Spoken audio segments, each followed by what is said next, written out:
The truth about Halloween. Trick or treat. Halloween is big business for retailers. From what once was a simple tradition of children trick-or-treating for a pumpkin full of confectionery delights, wearing their favorite ghoulish costumes, Halloween has exploded into a multi-billion-dollar global annual celebration for all ages, surpassing every holiday except Christmas. The Halloween industry has grown 100% in the past 10 years in the U.S. alone. According to the National Retail Federation, around 158 million Americans will be partaking in the frenzy this year, slightly down from the peak of 170 million in 2012. This year it is estimated that Americans could spend $8 billion on Halloween. Billions are spent each year on costumes, candy, decorations, and plenty of other things pertaining to Halloween. How have we reached the point where the demand for this non-traditional holiday is so great that there has been an industry created around it? How did Halloween become a business that earns so much money every year? Costumes. Costumes make up the largest portion of Halloween spending. Of all the money consumers spend at Halloween, 36% of it is spent on costumes. Years ago, Halloween primarily focused on children. Today, however, teens, children, and adults alike are taking part in Halloween more than ever. With Halloween costumes averaging around $30 and sometimes extending to over $100, it's easy to see how so much money is spent on costumes alone. Children's costumes are only slightly cheaper. Retail costume stores, set up for a few months before Halloween, sell a ton of costumes, make a lot of profit, and get out. These companies aim to make the most amount of money in the least amount of time and minimize the risk of poor sales in the months before Halloween. Since these companies generally rent out warehouses to sell costumes, the rent they pay is significantly reduced, which once again saves them a ton of money. Candy. In 2011, $2.3 billion was spent on candy alone. This means that approximately 30% of Halloween spending is allocated to candy. The delicious treats that kids go running door to door for are costing consumers billions of dollars for one day. Some kids receive so much candy that they're able to stockpile it for months. To put things into perspective, according to the California Milk Processors Board, an average jack-o'-lantern bucket holds about 250 pieces of candy, which is equivalent to roughly 9,000 calories or 3 pounds of sugar. With 1 pound of fat being equivalent to 3,500 calories, it's easy to see why many people can put on weight so quickly during Halloween. Decorations. Decorations account for approximately 27% of the $8 billion Halloween business. Starting with a simple jack-o'-lantern and ranging all the way to smoke machines and strobe lights, the Halloween industry has it all. People go crazy when it comes to decorations. Gone are the days when turning a simple pumpkin into a jack-o'-lantern would suffice. Greeting cards and pets. Greeting cards account for about 6% of the total Halloween spending, and now pet costumes are starting to become a new common cost for consumers. Last year, consumers spent about $310 million on pet costumes alone. Where is all the money going? The majority of consumer spending during this time period is on Halloween candy, costumes, and home decor. In addition, more chocolate is sold on Halloween than on Valentine's Day, approximately 90 million pounds worth. Over the past decade, several events have unfolded to reveal the perfect retail storm. As the world's economic powerhouse went from economic bliss to near ruins with rising unemployment, we've also experienced the birth of social media and smartphones. While most people wouldn't be caught dead walking across town dressed in haunting attire, on this particular day, it's sane to be insane. And for many people, Halloween has become a much-needed annual escape from reality. Halloween has become a social event, and the popularity of social media and smartphones has contributed to the rise of the Night of the Living Dead, with 18 to 24-year-olds the largest demographic group of Halloween revelers. It's important to consider that Facebook, Twitter, Pinterest, and other major social media sites simply did not exist 10 years ago. Neither did the iPhone, for that matter. Halloween enthusiasts now have an outlet to share their scariest experiences with friends, spurring interest among others to participate. The tourist industry is cashing in on the scariest day of the year, too. Travel agencies and tour operators offer packages to popular destinations for international consumers who want to experience an American tradition. Travel deals often include frightening adventures like ghostly walking tours, stays at haunted hotels, and, if they dare, visits to haunted houses and theme parks. The Halloween retail season is generally from mid-September through October 31st, giving the American economy a much-needed boost. Thousands of retail spaces that otherwise would remain empty are gobbled up by Halloween-themed stores. This phenomenon is an across-the-country occurrence that attracts big spenders and also benefits neighboring retailers with a jump start before the Christmas holiday shopping is in full swing. As I stated earlier, Halloween is the second largest holiday after Christmas. What is the true origin of this day? Is it harmless fun or something much different? Trick or treat. When said by children, these three words bring back a flood of childhood memories to most adults. Memories of masquerading as vampires, ghosts, witches, ghouls, monsters, and fairies. Memories of canvassing the neighborhood, going door to door, shouting those three little words and watching their bags fill up with all sorts of candies, apples, nuts, and other goodies. Yes, hearing those words, trick or treat, from little children can cause adults to wish they were kids again. After all, one might reason, what's so wrong with Halloween? Most believe it is just another harmless childhood indulgence, much the way they view Christmas and birthday parties. Many wonder, what's so wrong with having a little fun? Where did Halloween actually come from? How did it originate? How did it get to be so widely observed, especially in the United States? And what does God think about it? Does he view Halloween as clean, innocent fun? To find the answers, we must look into the history of Halloween. We will see that it is filled with pagan customs, masquerading as Christian traditions. The name Halloween comes from the All Saints' Day celebration of the early Christian church, a day set aside for the solemn remembrance of the martyrs.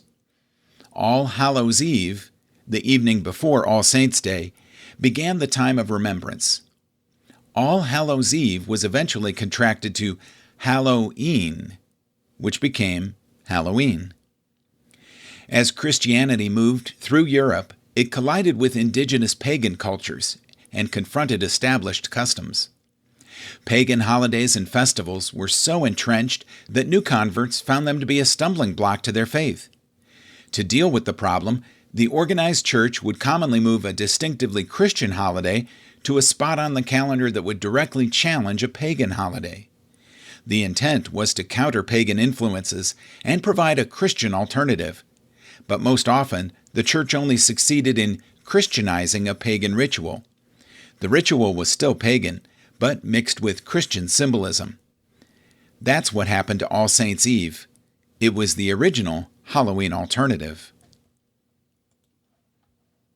The Celtic people of Europe and Britain were pagan druids whose major celebrations were marked by the seasons.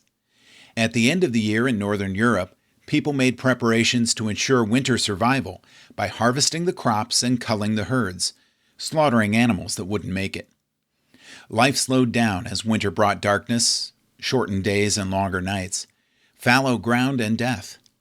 The imagery of death, symbolized by skeletons, skulls, and the color black, remains prominent in today's Halloween celebrations. The pagan Samhain festival celebrated the final harvest, death, and the onset of winter for 3 days, October 31st to November 2nd. The Celts believed the curtain dividing the living and the dead lifted during Samhain, to allow the spirits of the dead to walk among the living, ghosts haunting the earth. Some embraced the season of haunting by engaging in occult practices such as divination and communication with the dead. They sought divine spirits, or demons, and the spirits of their ancestors regarding weather forecasts for the coming year, crop expectations, and even romantic prospects. Bobbing for apples was one practice the pagans used to divine the spiritual world's blessings on a couple's romance. For others, the focus on death, occultism, divination, and the thoughts of spirits returning to haunt the living fueled ignorant superstitions and fears. They believed spirits were earthbound until they received a proper send-off with treats, possessions, wealth, food, and drink. Spirits who were not suitably treated would trick those who had neglected them. The fear of haunting only multiplied if that spirit had been offended during its natural lifetime. Trick-bent spirits were believed to assume grotesque appearances. Some traditions developed which believed wearing a costume to look like a spirit would fool the wandering spirits. Others believed the spirits would be warded off by a carving of a grotesque face into a gourd or root vegetable.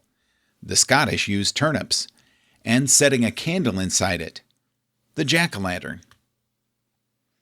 Into that dark, superstitious, pagan world, God mercifully shined the light of the gospel. Newly converted Christians armed themselves with the truth and no longer feared a haunting from departed spirits returning to earth. In fact, they denounced their former pagan spiritism in accord with Deuteronomy 18. There shall not be found among you anyone who uses divination, one who practices witchcraft, or one who interprets omens, or a sorcerer, or one who casts a spell, or a medium, or a spiritist, or one who calls up the dead. For whoever does these things is detestable to the Lord. Verses 10 through 13. Nonetheless, Christian converts found family and cultural influences hard to withstand. They were tempted to rejoin the pagan festivals, especially Samhain. Pope Gregory IV reacted to the pagan challenge by moving the celebration of All Saints' Day in the 9th century. He set the date at November 1st, right in the middle of Samhain. As the centuries passed, Samhain and All Hallows' Eve mixed together. On the one hand, pagan superstitions gave way to Christianized superstitions and provided more fodder for fear. People began to understand that the pagan ancestral spirits were demons, and the diviners were practicing witchcraft and necromancy. On the other hand, the festival time provided greater opportunity for revelry. Trick or treat became a time when roving bands of young hooligans would go house to house, gathering food and drinks for their parties. Stingy householders ran the risk of a trick being played on their property from drunken young people. Halloween didn't become an American holiday until the immigration of the working classes from the British Isles in the late 19th century. While early immigrants may have believed the superstitious traditions, it was the mischievous aspects of the holiday that attracted American young people. Younger generations borrowed or adapted many customs without reference to their pagan origins. Pagan customs come to America. As European immigrants began settling in the United States, while it was still in its infancy, they brought customs, traditions, superstitions, and religious practices, including Halloween, from their homelands. The biggest Halloween influence in America came with the millions of Irish settlers who immigrated to the United States after fleeing Ireland's potato famine of 1846.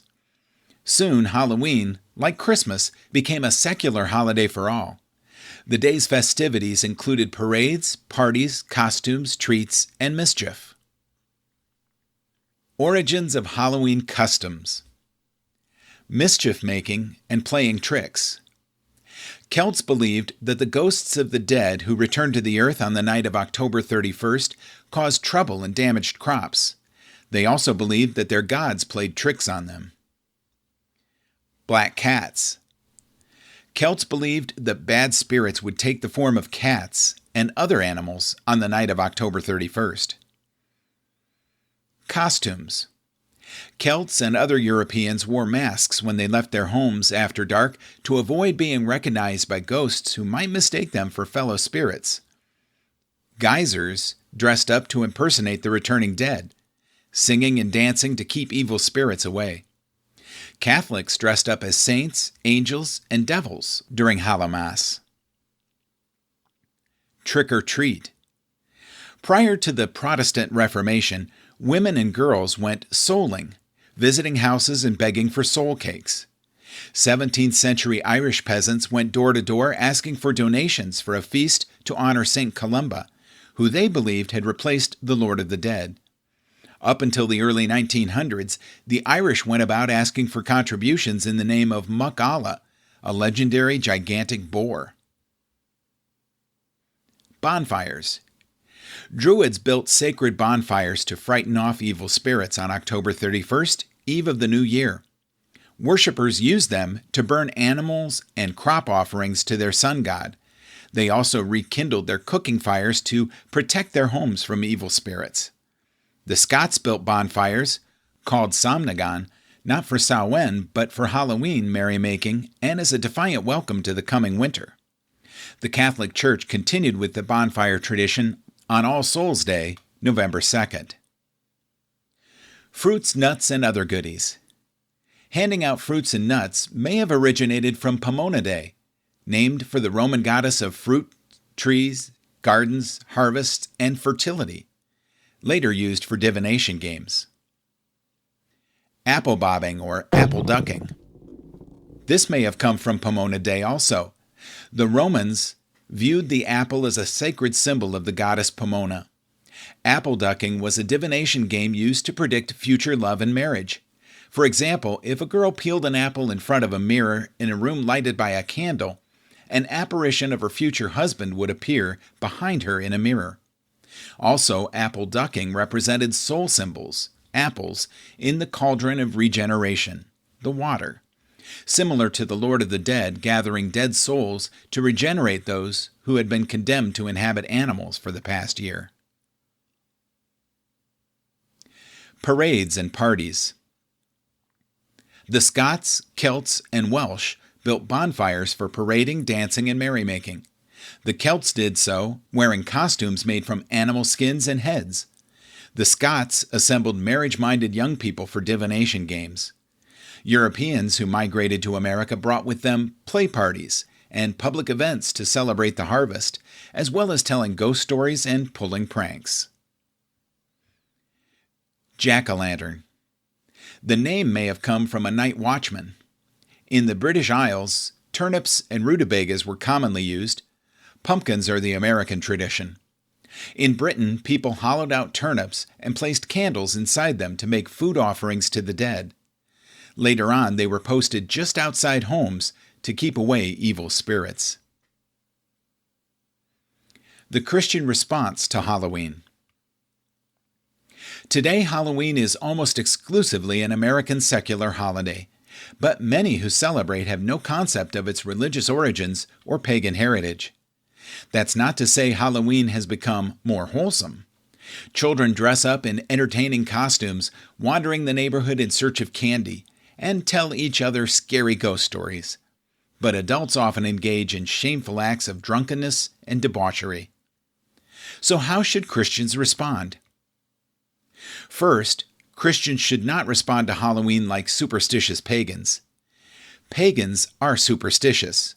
Christians are enlightened by the truth of God's Word. Evil spirits are no more active and sinister on Halloween than they are on any other day of the year. In fact, any day is a good day for Satan to prowl about, seeking whom he may devour. 1 Peter 5:8. But greater is he who is in you than he who is in the world. 1 John 4:4. God has forever disarmed principalities and powers through the cross of Christ and made a public spectacle of them, triumphing over them through Christ. Colossians 2:15. Second, Christians should respond to Halloween with cautionary wisdom. Some people fear the activity of Satanists or pagan witches, but the actual incidents of satanic-associated crime are very low. The real threat on Halloween is from social problems that attend sinful behavior: drunk driving, pranksters and vandals, and unsupervised children. Like any other day of the year, Christians should exercise caution as wise stewards of their possessions and protectors of their families. Christian young people should stay away from secular Halloween parties, since those are breeding grounds for trouble. Christian parents can protect their children by keeping them well supervised and restricting treat consumption to those goodies received from trusted sources. Third, Christians should respond to Halloween with gospel compassion. The unbelieving, Christ-rejecting world lives in perpetual fear of death.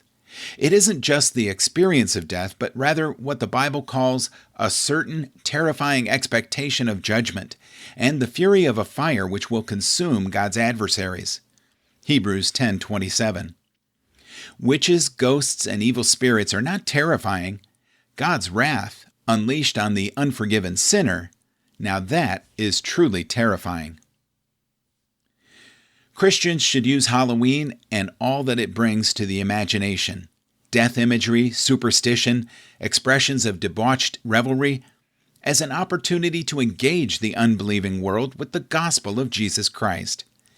God has given everyone a conscience that responds to His truth. Romans 2:14-16. And the conscience is the Christian's ally in the evangelistic enterprise. Christians should take time to inform the consciences of friends and family with biblical truth regarding God, the Bible, sin, Christ, future judgment, and the hope of eternal life in Jesus Christ for the repentant sinner. There are several different ways Christians will engage in Halloween evangelism. Some will adopt a no participation policy. As Christian parents, they don't want their kids participating in spiritually compromising activities, listening to ghost stories and coloring pictures of witches. They don't want their kids to dress up in costumes for trick-or-treating or even attend Halloween alternatives.